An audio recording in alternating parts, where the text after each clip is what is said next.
So we are now officially recording, despite the fact that I just started speaking.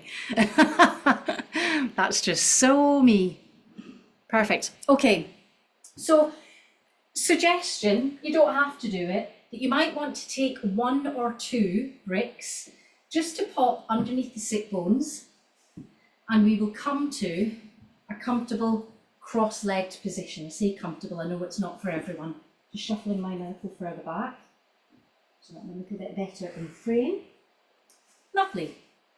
So the first thing you'll notice when you use a little prop to lift you up in a cross-leg position is that it creates a little bit more space around the hips, and you can allow the weight of your knees to release a little more to the floor.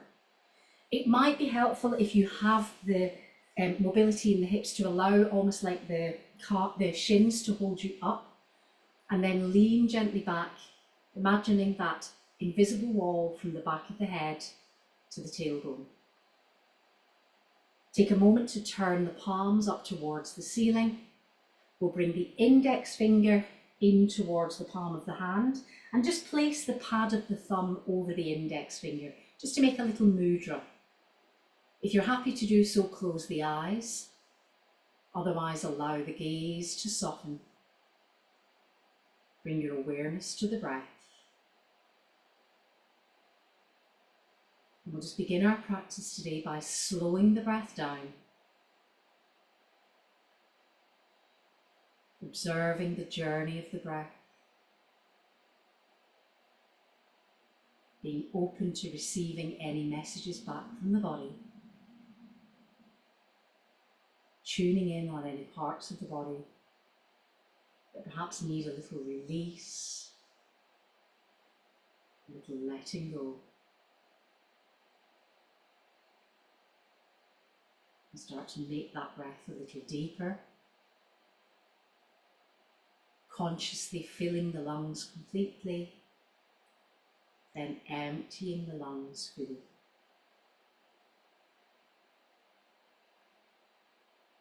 We can think about filling the lungs in 3 parts. Inhaling to feel the collarbones, the chest, then the belly rise.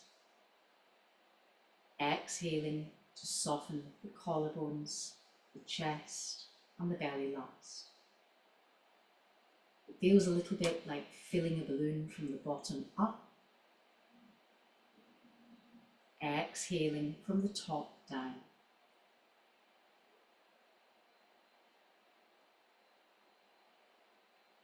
So just get a sense of filling that space, widening into the space that surrounds you. I'm going to turn this breath into a box breath technique tonight. Perhaps breathing in through the nose to a count of 4, 3, 2, and 1. Holding that breath here, 3, 2, and 1. Exhaling for that 4, 3, 2, and 1. Then holding the breath outside the body, 2, and 1. So the action is to inhale for a count of 4. Hold the breath for 4. Slowly exhale for 4. Then hold the breath outside the body for 4.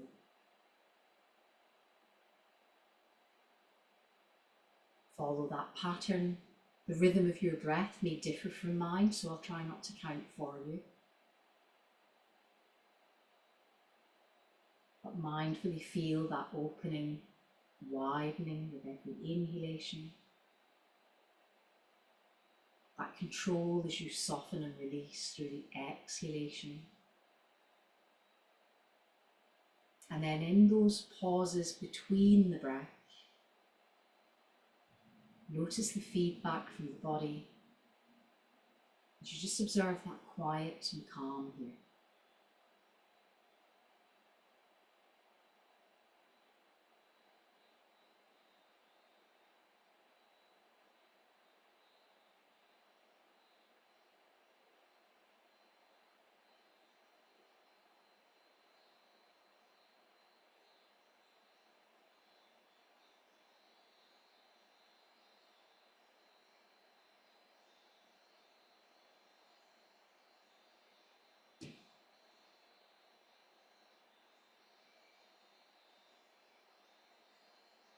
We're sticking with this practice, but when you come to the next inhalation, I'd like to challenge you to send the breath to the back of the rib cage and encourage a widening and expansion here, remembering to lift the weight of the rib cage off the belly.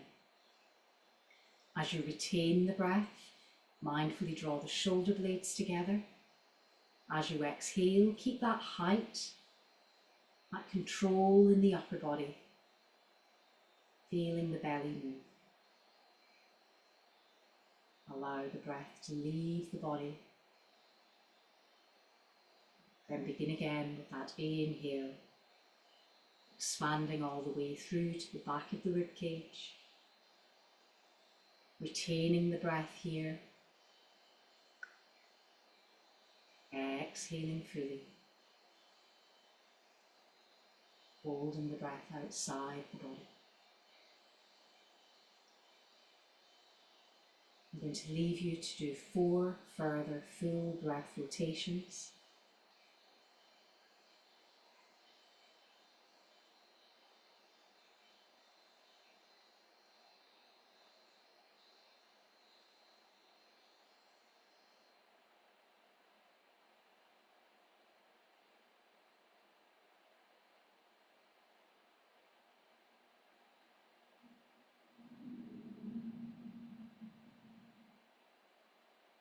On my count, 2 more.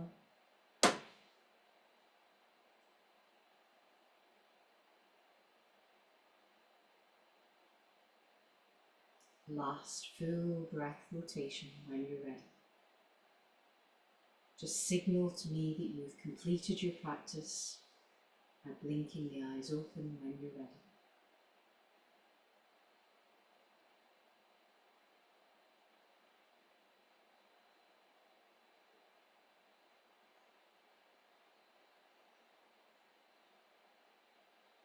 Beautiful. If we're all back in the room, let's take a moment to wiggle the fingers, wiggle the toes. Inhale to squeeze the shoulders up towards the ears. Exhale to shrug and let them go.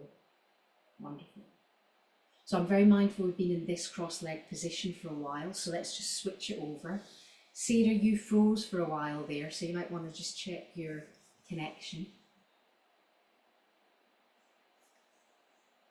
Again, we're leaning back against that invisible wall, inhaling to squeeze the shoulders up, this time rolling the shoulders back and down.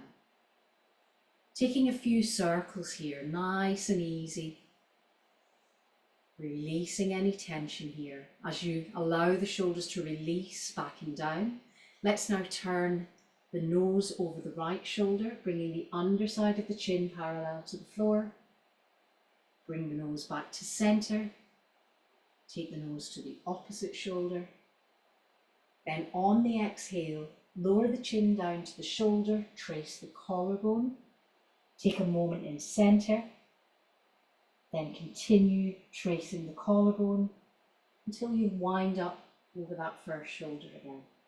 Now lead with the nose to draw circles with the nose, so you're fully mobilizing the neck. And don't be surprised if you have a few pops and creaks and groans here. Changing direction, drawing that circle the opposite way. Beautiful. As you return again to center, take a moment to squeeze the shoulders up. Exhale, shrug, let the shoulders go. Now we'll pop the hands on top of the shoulders. A moment to just remind ourselves to squeeze the shoulder blades together, to lift the weight of the rib cage off the belly. Then use the elbows to draw 3 circles towards the back of the room. So really encouraging that expansion through the chest, opening the pectoral muscles into the underarms. Then extend both arms wide. Feel almost as though the shoulder blades are locking together. So we're really active here in the upper body.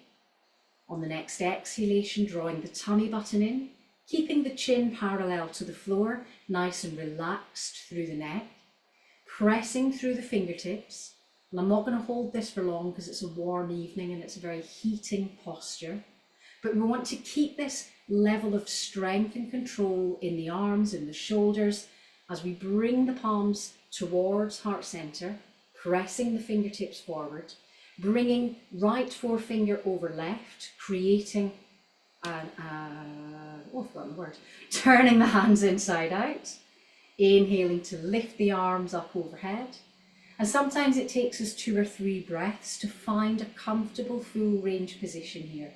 So remember, the intention is to press through the palms, to lengthen, almost as though you're lifting uncomfortably into the armpits, into the side of the rib cage. As you exhale, let's just take a squeeze to the right side. Press through the palms again. We're going to hold this posture, but not the breath. And just to intensify that stretch to the left side of the rib cage, can we just turn and tuck the chin into the armpit and drop the hands a little lower down on the right side. Inhale to lift, lift, lift, come back to center. Exhale, squeeze to the opposite side. In an ideal world, we want to feel that top arm above the ear. We want to make sure that the neck feels free. Keep pressing through the palms, exhaling to ease a little more deeply as we turn to tuck the chin into the armpit. Notice if you've rocked up onto the opposite hip flex, opposite sit bone. Sit bone should be square. Inhale, lift, come back to center. Take the hands back down again in front of the heart. I've remembered the word, it is interlock. Turn the interlock in towards the heart space. Separate the hands, interlock behind, this time left forefinger over right. And again, there's that moment to remind yourself to roll the shoulders back and down, to avoid leaning forward, and lift the arms up and away. So a good target here would to be lift the wrists as high as the bra strap.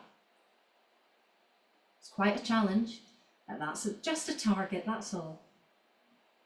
I saw Louise having a chat with herself there and going, oh, that's not going to happen. Lower the hands back down to the lower back. Separate the hands. Lovely. Inhale, squeeze the shoulders up. Roll the shoulders back and down. Perfect. So we feel quite open now, quite stretched, particularly over the collarbones. I want to spend a little bit of time now focusing on the space through the upper back, particularly to open the heart a little wider. So you're going to come onto your mat for this, which you will be delighted to hear because I know you like lying down. We're again going to use a brick, but I'm going to suggest if you have 2 bricks, we'll pop one where the head will be. We'll use the other one in a portrait rather than a landscape. And we're going to keep it down to its lowest setting, so laying it on the mat. There's a little bit of technique in lining up exactly where you want that brick to be. Ideally, we don't want that brick to be into the lower back, so try to find the space between the shoulder blades.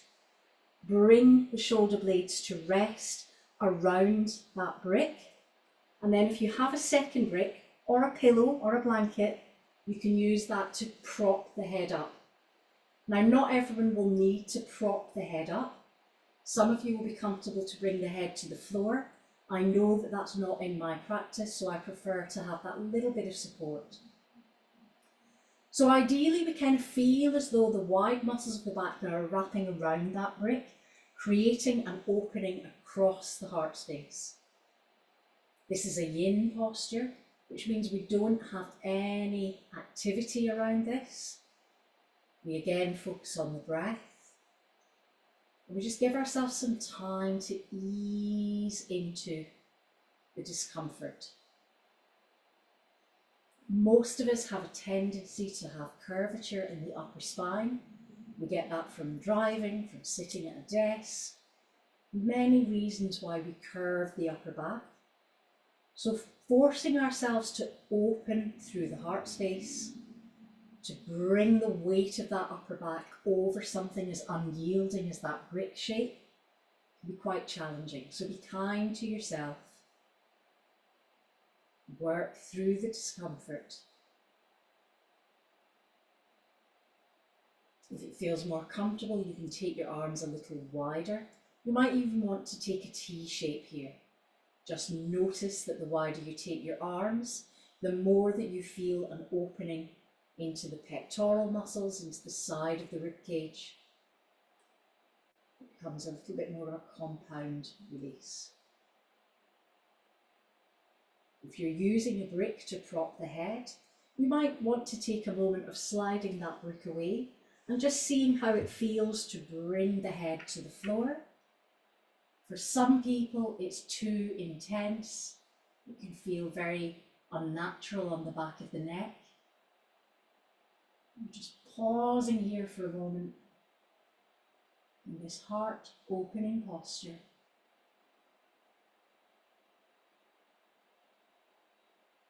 Then we'll reset the arms either side of the body.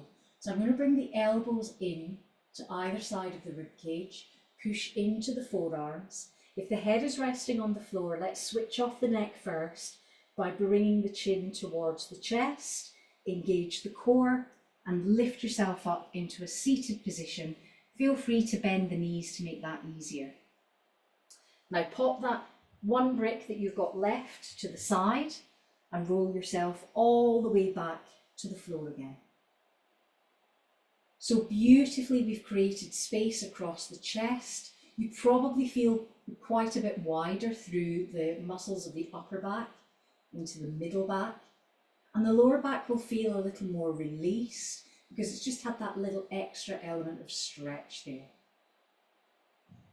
Now we'll bend the knees, positioning the feet hip width distance apart.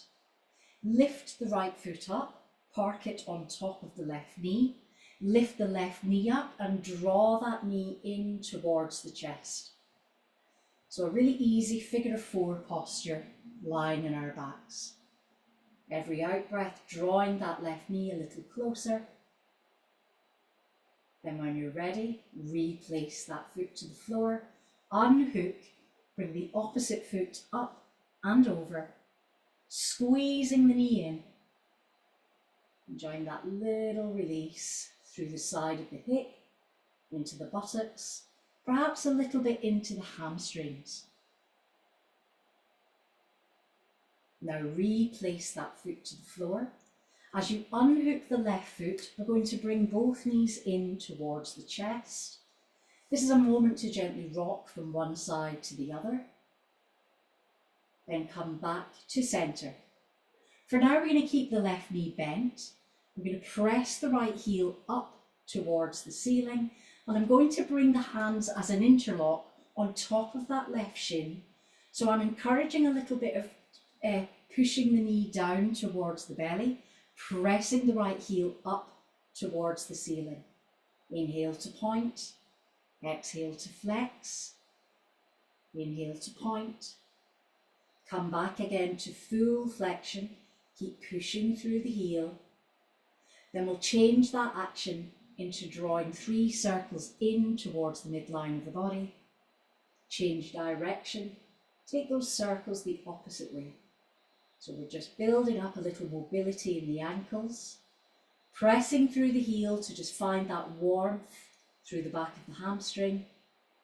Then simply bending the right knee in, switching that interlock over onto that shin, hugging the knee towards the chest, pressing the left heel up towards the ceiling. So again, all that out breath effort is on ironing out the little bend in your knee, aiming to almost hold the ceiling up with that left foot. Inhale to point, exhale to flex, pointing and flexing, giving the calf a little bit of extra work here.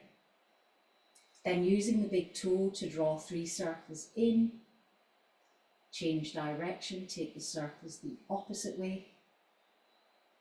Rather than bringing that knee in, let's replace that left leg in flexion, take the hands off the right thigh, push the heels up, so we're in a supine Dandasana position. So we're working all the time to press through the heels, to open out the backs of the thighs, to almost think that you are pushing into the back of the hips, spreading through the hips, widening through the chest, Taking the arms out to make a T shape. Pausing here, exhaling to draw the tummy button in, inhaling to point the toes, exhaling to flex. Then on the next out breath, we're going to bend both knees. Rather than bringing the knees to the chest, let's take the knees wider, as if you're posting the knees towards the armpits. You can either take hold of the big toe, or you can wrap the hands around the inside of the foot, apply a little pressure, so that as we push the soles of the feet towards the floor, we can almost feel the lower back lifting from the mat. A nice release across the piriformis, the back of the hips into the lower back. Beautiful. Let's extend the right leg up, press through the heel, deeply lengthening that hamstring.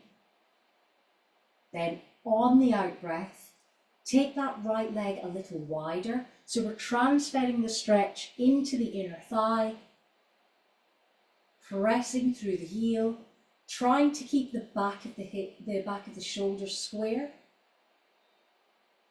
Then draw that heel, that knee back to centre. Push now through the left heel.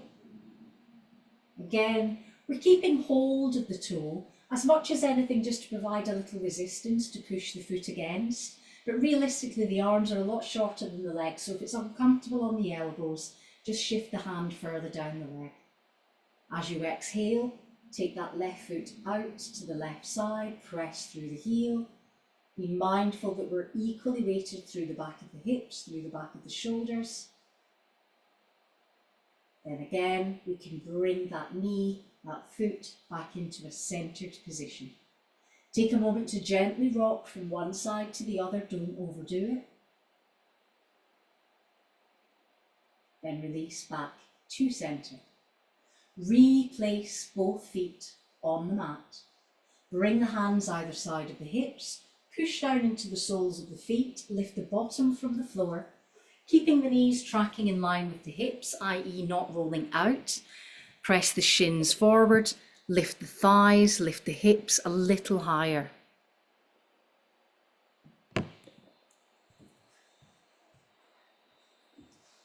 Try not to hold the breath in your bridge position. And then that brick that you've got to your side, let's just pop that underneath the lower back. So we're going to go again, well, this time it's going to be like the landscape face. So we're up to sort of mid-height, not the top height, but the sort of mid-height. Lovely. Let's arrange ourselves so that we keep the left knee bent as we extend the right leg forward.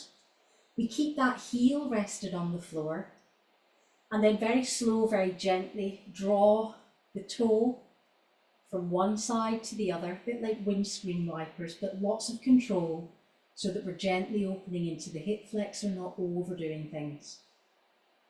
Bring that toe back to centre, bend that knee back in, extend the left leg, repeat on this side.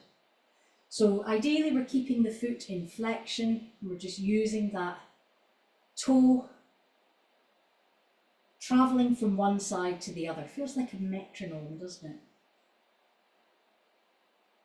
Then bring that toe back to centre, bend the knee, bring both feet back to a hip width distance position.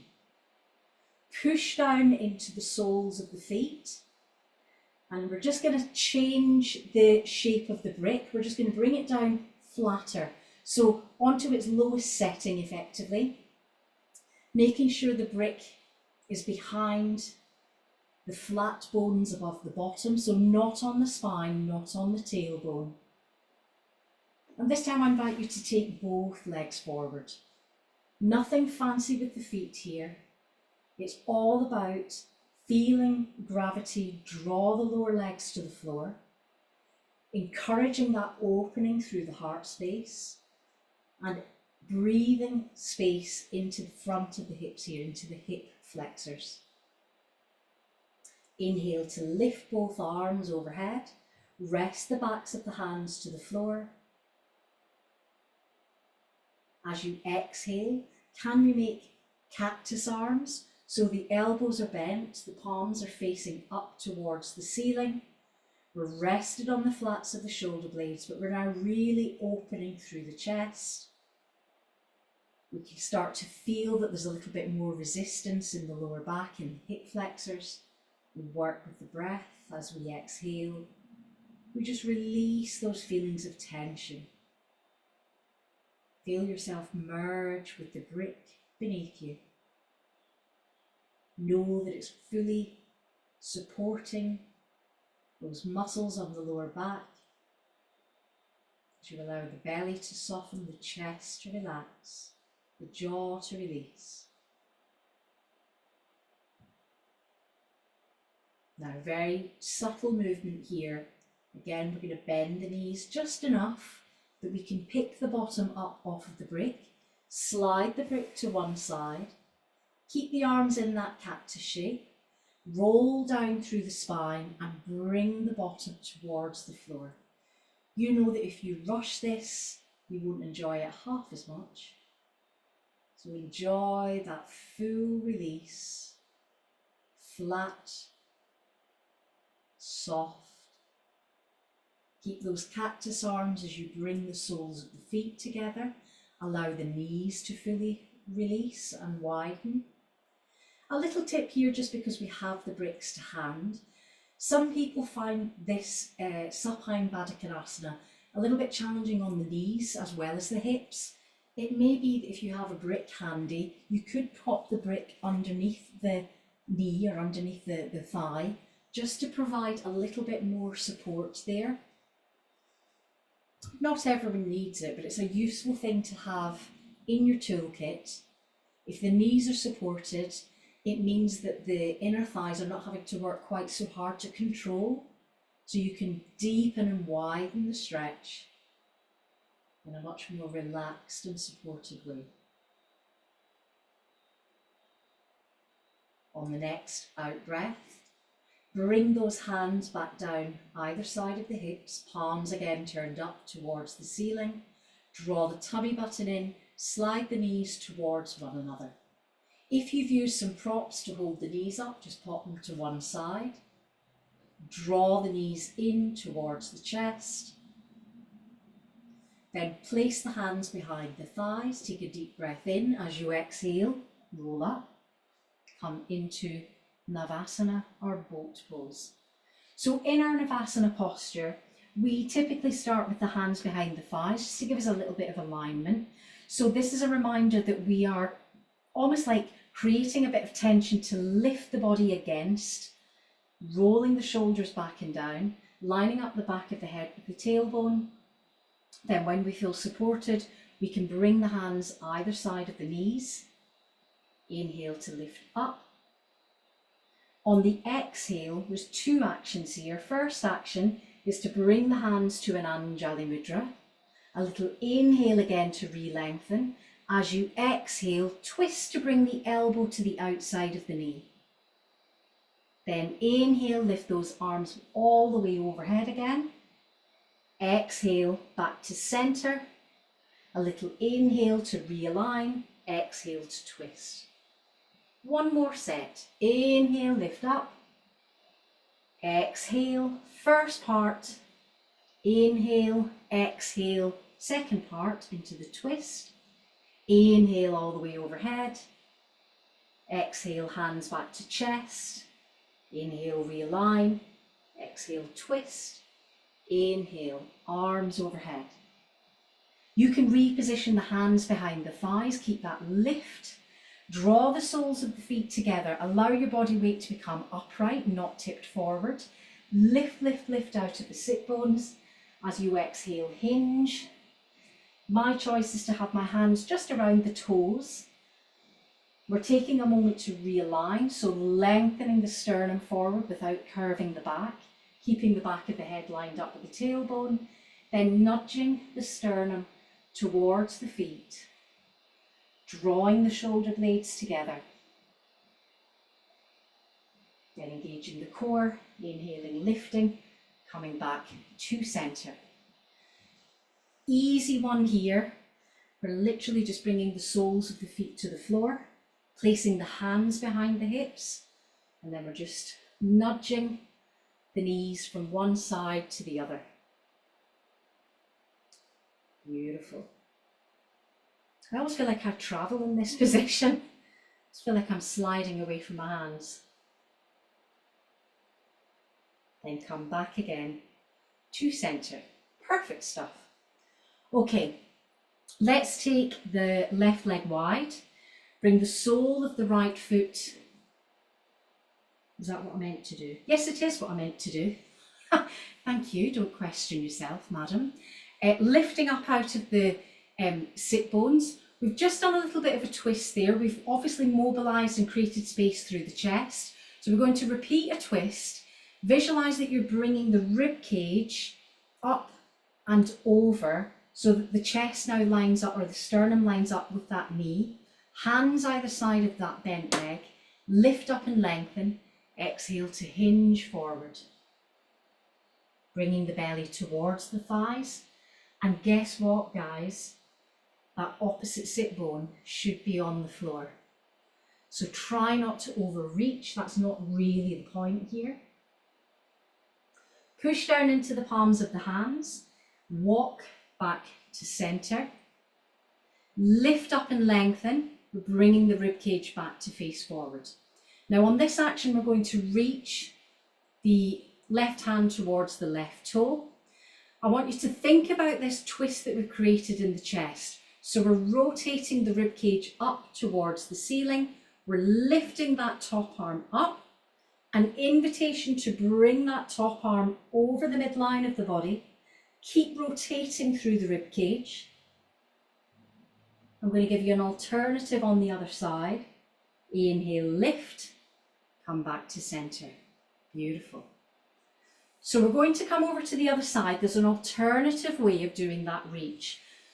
So once again, coming into this Z fold, lift up and lengthen, rotate the rib cage over the knee, hands either side of the bent leg. Ideally that toe should be pointing up towards the ceiling, then hinging forward, bringing the belly to the thigh. Keeping a check on what's going on with the head, because there's a tendency to kind of bring the head down thinking it's going to get you lower. We know that that isn't the case, so don't make it hard for yourself.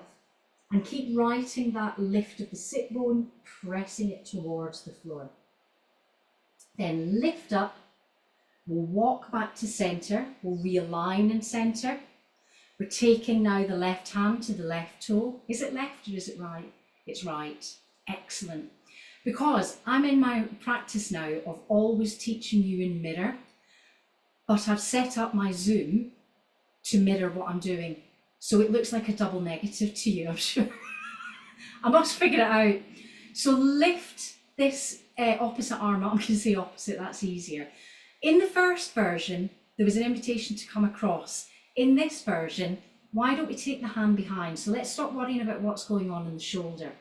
Notice that the shoulder kind of creeps forward.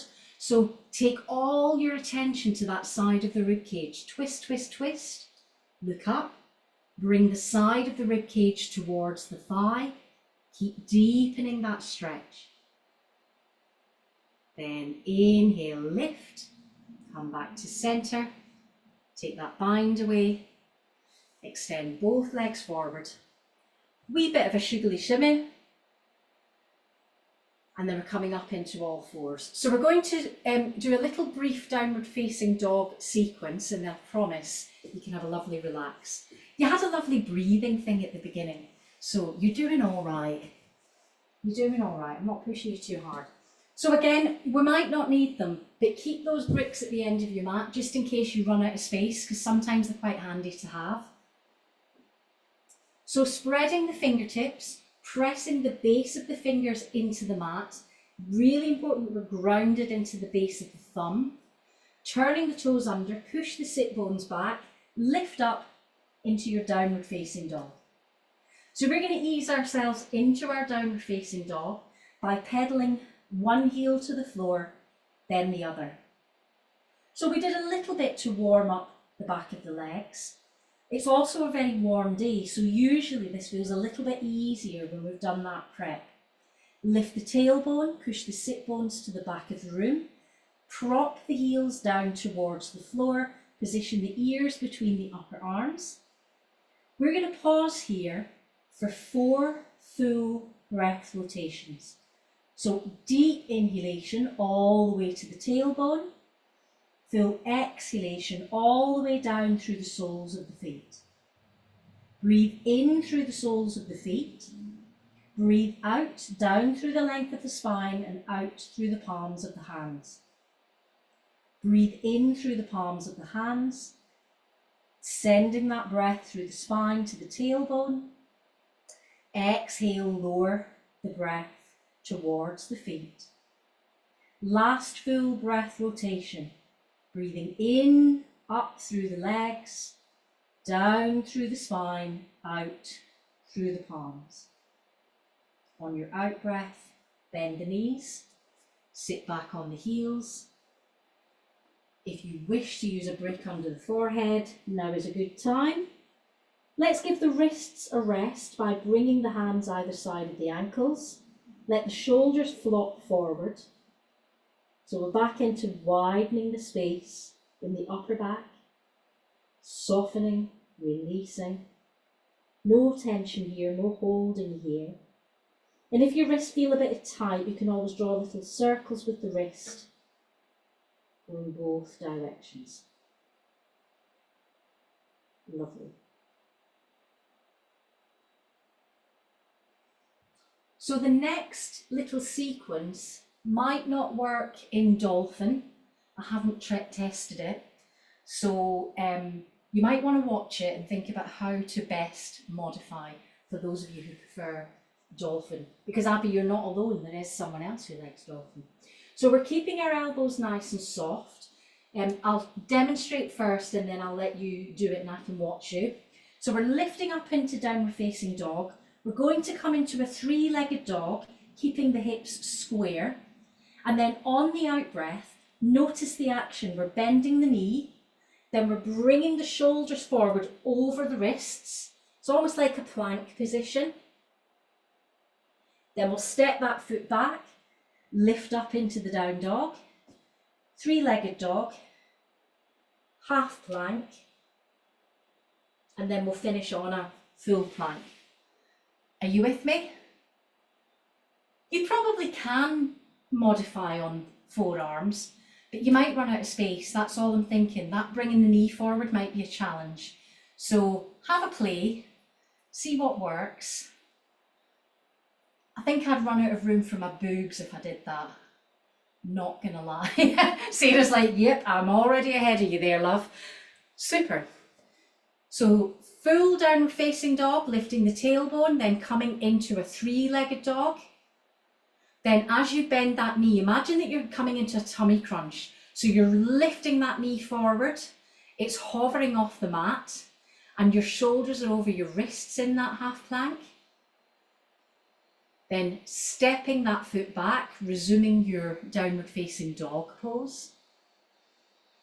Let's do the 3-legged dog on this side. Do take a moment to adjust and square the hips again. If they're too open, the next move is tricky. Bend the knee, draw that knee in. Let's get those shoulders over the wrist, lovely, much stronger this time, perfect. Keep the faith, don't hold the breath.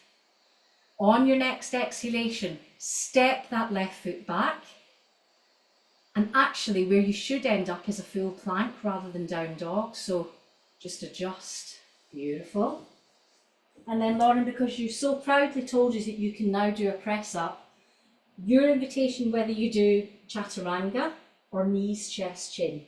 So chaturanga, the elbows come in, we pause, then inhale, lift the chest, exhale, push back. Come into your child's pose and take whatever wrist rolling, head rotating, whatever you need to release tension.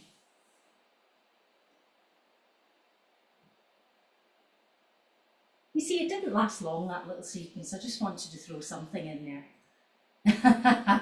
Beautiful. I've got you all nice and warm. That's the most important thing. So you can now have a little rest. Huzzah! It's your favourite time of the evening, and actually the bit that you all tuned in for. Sorry, it's just been a little bit late in coming. So take the time that you need to find a comfortable, restful position.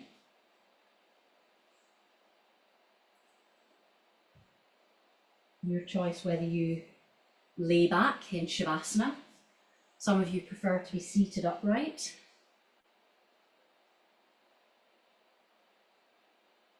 Checking in whether you need those knees to be bent, or whether you want to extend the arms and the legs to let the full weight of your body drift towards the floor.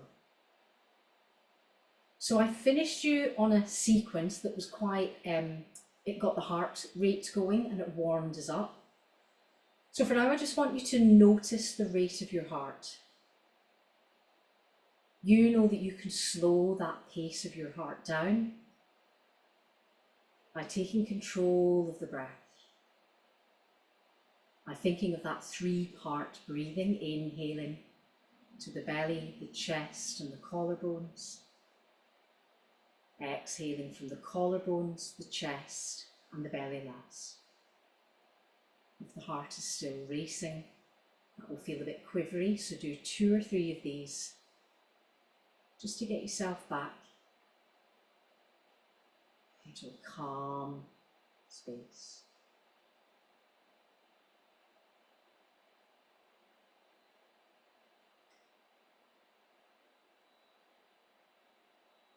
You can switch your focus off from actively breathing.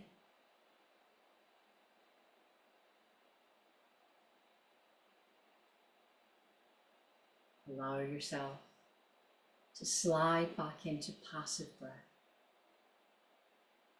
knowing that the breath will enter and leave the body in its own sweet way. There's no need to force it, to constrain it. If your breath feels ragged or shallow, there's no judgment here. Just notice that this is what you need at this time.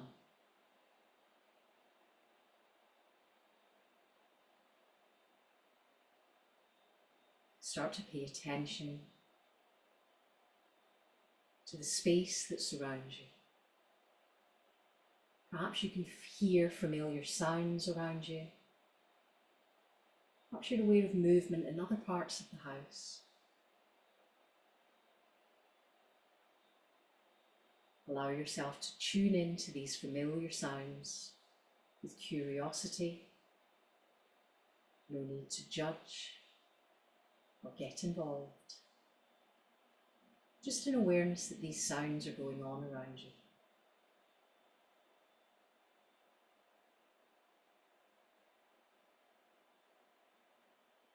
Now bring your full attention back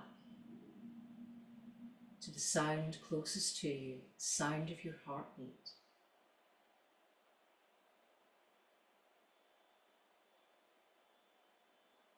Tune in.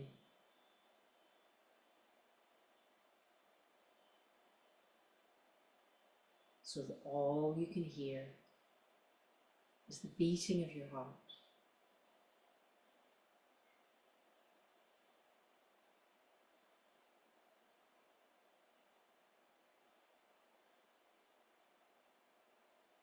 Let's share a moment of gratitude for your heart, for the love that it gives and receives, and for all the physical essence of the heart, pumping the blood around the body, making us feel strong.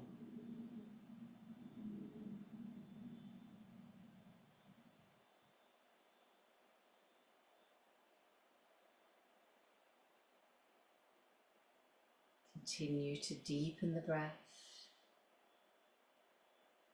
allowing space for the heart to expand and widen, taking up space in the room you're in, taking up space in the house, in the street, in your day-to-day. Trust your heart. Trust your intuition. And once again, share in gratitude for everything your heart means to you.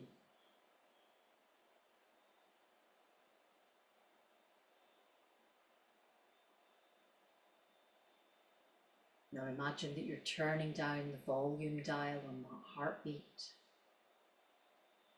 You know it's still there. It continues to sustain you.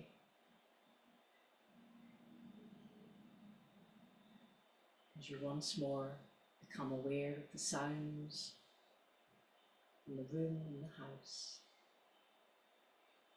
The sound of my voice.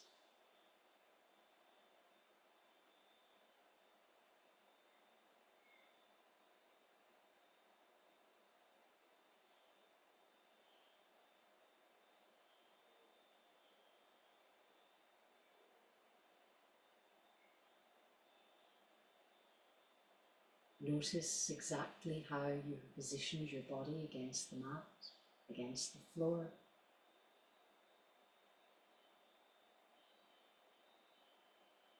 Imagine taking a snapshot of the view from above. Your beautiful body with all its wrinkles and imperfections, perfectly beautiful.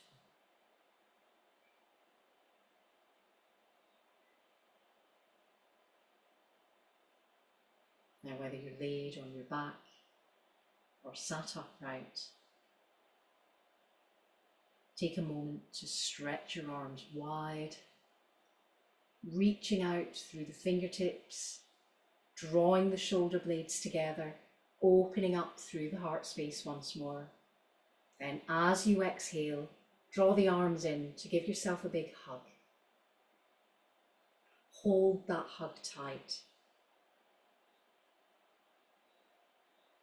Either turn the nose from one side to the other, or gently rock through the back of the head, just to ease off the neck. Again, there may be a few creaks and groans here. As you bring your head back to center, allow the chin to rest forward towards the chest. Holding here for a moment in that bear hug, lengthening the back of the neck. Then when you feel ready, soften your grip. Allow your arms to rest. You may wish to take a long stretch. You might prefer to hug the knees to the chest. You may need to roll the shoulders once more. In your own time, make your way back to a seated position.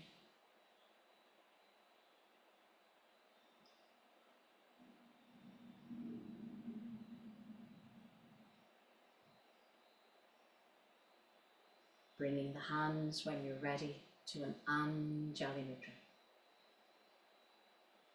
Touch to the head for kind thoughts, to the lips for kind words, and to the heart for kind intentions. The light in me honours the light in you. Namaste.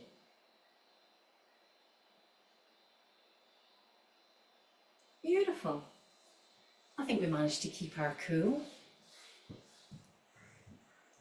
We've not quite got to that proper sun heat though, have we?